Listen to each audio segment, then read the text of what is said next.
الحمد للہ رب العالمین۔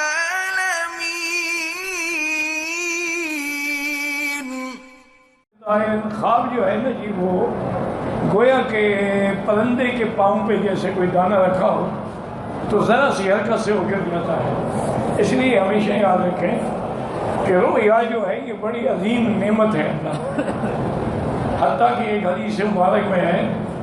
کہ 46 جزءا من النبوت، یعنی تقریباً یہ 46% نبوت کی جز ہے اور حصہ ہے۔ اور یہی رویا مبارکہ ہے کہ سیدہ عائشہ صدیقہ رضی اللہ تعالیٰ فرماتی ہیں کہ وحی آنے سے پہلے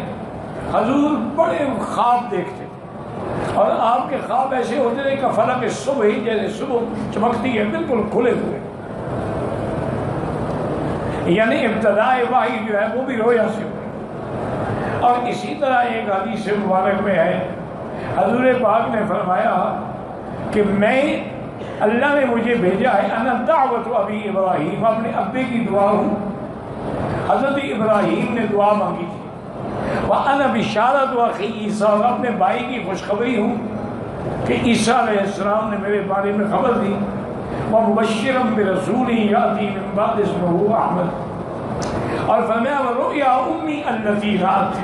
اور میں اپنی اماں کا خواب ہوں جو انہوں نے ولادت سے پہلے دیکھا تھا۔ تو یاد رکھیں کہ خواب ایک بڑی عظیم چیز ہے۔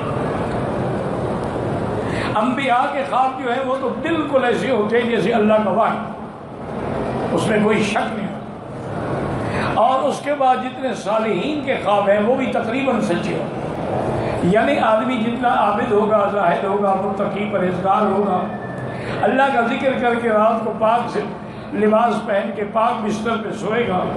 تو وہ اگر کوئی خواب دیکھے تو وہ بھی تقریباً سچے ہوگا۔ اور کچھ خواب جو ہے ایسے ہوتے ہیں جن کو الہام کہا جاتا ہے، الغاث و احلام، کہ جو دن میں آپ باتیں کرتے رہے وہ رات کو نظر آنے لگ گئی، یہ کوئی خواب نہیں ہوتا ہے، اس کی کوئی حقیقت نہیں ہوتی۔ اور اسی طرح جو خواب رات کے آخری حصے میں دیکھا جائے وہ تقریباً سچا ہوتا ہے۔ اور تیسری بات حضور نے یہ بھی فرما دی ہے، حدیث مبارک میں ہے، آپ نے فرمایا کہ اگر تم میں سے کوئی خواب دیکھتا ہے لیکن خواب بڑا خطرناک ہے، ڈراؤنا خواب ہے، تو فرمایا کہ 3 دفعہ نیند کھل گئی، اٹھ کے بائیں طرف 3 دفعہ تھوک دے اور 3 دفعہ پڑھے لا حول ولا قوت الا باللہ العلی العظیم، اور یہ خواب کسی کو نہ بتائے تو کچھ بھی نہیں ہوگا، لیکن شرط یہ ہے کہ کسی کو ذکر ہی نہ کرے۔